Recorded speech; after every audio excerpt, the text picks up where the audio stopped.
വയനാട്ടിൽ കോൺഗ്രസ് നേതൃത്വത്തിലുള്ള തരുവണ സഹകരണ ബാങ്കിൽ സാമ്പത്തിക തിരിമറി.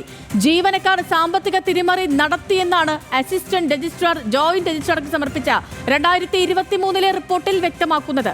ബാങ്ക് ജീവനക്കാരുടെ സേവിങ്സ് അക്കൗണ്ടുകളിൽ നടന്നത് കോടികളുടെ ഇടപാടുകളാണ്. ബാങ്ക് സെക്രട്ടറി വിജയേശ്വരിയുടെ ബാങ്ക് അക്കൗണ്ടിലേക്ക് 2,41,00,000-ലധികം രൂപയും സീനിയർ ക്ലാർക്ക് അബ്ദുള്ള വിയുടെ അക്കൗണ്ടിൽ എത്തിയത് 55 ലക്ഷം രൂപയുമാണ്. ബാങ്ക് മുൻ പ്രസിഡന്റ് അബ്ദുൾ അഷ്റഫ് ബെനാമികളുടെ പേരിൽ സ്ഥലം പണയപ്പെടുത്തി ലോൺ എടുത്തുവെന്നും റിപ്പോർട്ടിലുണ്ട്. News Malayalam the biggest.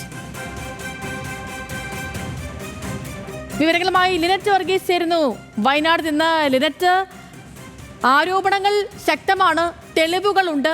എന്താണ് പുറത്തു വരുന്ന വിവരങ്ങളൊക്കെയും? Good morning. Good morning Sethu. നിലവിൽ ഇതുമായി ബന്ധപ്പെട്ട് റിപ്പോർട്ട് സമർപ്പിച്ചിട്ടുണ്ട്. അതിന് കൃത്യമായ തെളിവുകൾ ഈ റിപ്പോർട്ടിനൊപ്പം തന്നെ ജോയിന്റ് രജിസ്ട്രാർ നൽകിയിട്ടുണ്ട്. ഇതിനകത്ത് ഇത്തരം തെളിവുകളൊക്കെ ഉണ്ടായിട്ടും ഇതേ ബാങ്കിൽ ഇപ്പോഴും ഇതേ ജീവനക്കാർ തന്നെയാണ് പ്രവർത്തനം നടത്തുന്നത് എന്നത് തന്നെയാണ് ശ്രദ്ധേയം. അവർക്കെതിരെ ഒരു നടപടിക്കും ബാങ്ക് സമിതി ഒന്നും തന്നെ റെഡി ആയിട്ടില്ല എന്ന് തന്നെയാണ് മനസ്സിലാക്കുന്നത്. ഈ 2023 ഡിസംബർ തയ്യാറാക്കിയ റിപ്പോർട്ടാണ് ഇപ്പോൾ പുറത്തു വന്നിരിക്കുന്നത്.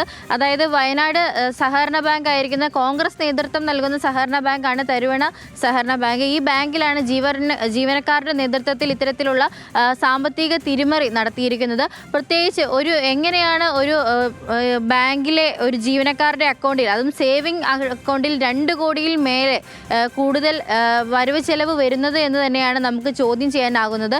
ഇതേ തുടർന്ന് പരാതി നൽകിയതിനെ തുടർന്നാണ് AIനോട് ഇത്തരത്തിൽ അന്വേഷണം നടത്താനും ഈ ഒരു ഈ അസിസ്റ്റന്റ് രജിസ്ട്രാർ ജോയിന്റ് രജിസ്ട്രാർക്ക് ഇത്തരത്തിലുള്ള ഒരു റിപ്പോർട്ട് സമർപ്പിക്കുകയും ചെയ്തൊരു സാഹചര്യം ഉണ്ടായിരിക്കുന്നത്. 2 കോടിയിൽ മേലെയാണ് ഇത്തരത്തിൽ ഈ ഒരു സാമ്പത്തിക തിരിമറികൾ അടക്കം നടന്നിരിക്കുന്നത്. ബാങ്ക് ജീവനക്കാരുടെ സേവിങ് അക്കൗണ്ടുകൾ പ്രത്യേകിച്ച് ഉണ്ട്. അതിലൂടെയാണ് ഇത്തരത്തിലുള്ള ഇടപാടുകളൊക്കെ തന്നെ നടത്തിയിരിക്കുന്നത്. ജീവനക്കാർക്ക് വരവിലധികം സ്വത്തുണ്ട് എന്ന് തന്നെയാണ് മനസ്സിലാക്കുന്നത്. നിലവിൽ 2 പേരുടെ പേരുകൾ മാത്രമല്ല, മറ്റ് ജീവനക്കാരുടെയും പേരുകളുണ്ട്. ഇതിൽ അവരുടെ കൃത്യമായ വരവ് ചെലവ് കണക്കുകളടക്കം രേഖപ്പെടുത്തിയിട്ടുള്ള റിപ്പോർട്ടാണ് ഇത്തരത്തിൽ സമർപ്പിച്ചിരിക്കുന്നത്. എന്നാൽ ഈ റിപ്പോർട്ട് സമർപ്പിച്ചതിന് ശേഷം കൃത്യമായ ഒരു നടപടി ബാങ്കിന്റെ ഭാഗത്തുനിന്ന്, ബാങ്ക് സമിതിയുടെ ഭാഗത്തുനിന്ന് ഉണ്ടായിട്ടില്ല എന്നത് തന്നെയാണ് ശ്രദ്ധേയമായിരിക്കുന്നത്.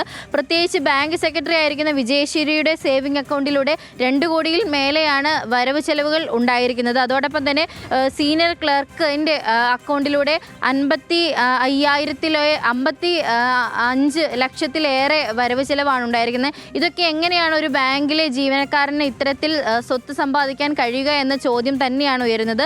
അതോടൊപ്പം തന്നെ എടുത്തു പറയേണ്ടത് മറ്റ് ജീവനക്കാരും ഇത്തരത്തിലുള്ള മറ്റ് തിരിമറികൾ നടത്തിയിരിക്കുന്നു എന്ന് തന്നെയാണ്. മതിയായ വസ്തു ജാമ്യമില്ലാതെയാണ് പലർക്കും ലോണുകൾ കൊടുക്കുന്നത്. അതോടൊപ്പം തന്നെ ബിനാമികളെ നിർത്തിക്കൊണ്ട് ലോൺ എടുക്കുന്ന ഒരു സാഹചര്യം, ഇത് പുറത്ത് നൽകി ബ്ലേഡിന് കൊടുക്കുന്ന ഒരു സാഹചര്യം ഒക്കെ തന്നെയാണ് ഈ ഒരു ബാങ്കിൽ ഉള്ളത് എന്ന് തന്നെ വ്യക്തമാക്കുന്ന കൃത്യമായ റിപ്പോർട്ടാണ് ഇപ്പോൾ ന്യൂസ് മലയാളം പുറത്തുവിടുന്നത്. 2023 ഇത്തരത്തിലുള്ള ഒരു അന്വേഷണം നടത്തി അതിൻ്റെ റിപ്പോർട്ട് സമർപ്പിച്ചിരിക്കുന്നത്. എന്നാൽ ഈ റിപ്പോർട്ട് സമർപ്പിച്ച ശേഷം കൃത്യമായ ഒരു നടപടി ബാങ്കിന്റെ ഭാഗത്തു നിന്ന് ഉണ്ടായിട്ടില്ല. ഇതേ ജീവനക്കാർ ഇതേ ബാങ്കിൽ ഇപ്പോഴും ജോലി ചെയ്യുന്നു എന്ന് തന്നെയാണ് മനസ്സിലാക്കുന്നത്. ഈ ബാങ്കിന്റെ മുൻ പ്രസിഡന്റ് ആയിരിക്കുന്ന അബ്ദുൾ അഷ്റഫ് ബിനാമികളുടെ പേരിൽ സ്ഥലം പണയപ്പെടുത്തി ലോൺ എടുത്തിരുന്നു. 10 ലക്ഷം രൂപ എടുത്ത വായ്പകൾക്ക് മതിയായ വസ്തു ജാമ്യം നൽകിയില്ല എന്ന് തന്നെയാണ് മനസ്സിലാക്കുന്നത്. ഒരു 10 സെന്റ് മാത്രം വെച്ചുകൊണ്ട് 10 ലക്ഷം രൂപ വാങ്ങി എന്നത് ജീവനക്കാർക്ക് എല്ലാവർക്കും അറിയാവുന്ന കാര്യം തന്നെയാണ്. ഇത് എങ്ങനെയാണ് ഇത്തരത്തിൽ ഈ മതിയായ തുകയില്ലാതെ, ഒരു വായ്പയില്ലാതെ ഇത്രയും തുക നൽകിയത് എന്ന ചോദ്യമാണ് ഉയരുന്നത്. അന്വേഷണത്തിൽ തിരിമറി നടന്നതായിട്ടും അതോടൊപ്പം ജീവനക്കാർക്കെതിരെ നടപടി എടുക്കണമെന്നും ആവശ്യമൊക്കെ തന്നെ ഉയർന്നിട്ടുണ്ട്. എന്നാൽ നിലവിൽ ഇത്തരത്തിലുള്ള ഒരു നടപടിക്കും ബാങ്ക് തുടങ്ങിയിട്ടില്ല. അതായത് ഇത്തരത്തിലുള്ള ഒരു നടപടി ഒന്നും തന്നെ എടുത്തിട്ടില്ല എന്ന് തന്നെയാണ് മനസ്സിലാക്കുന്നത്. ഈ ജീവനക്കാർ ഇപ്പോഴും തുടരുകയാണ്. സേതു.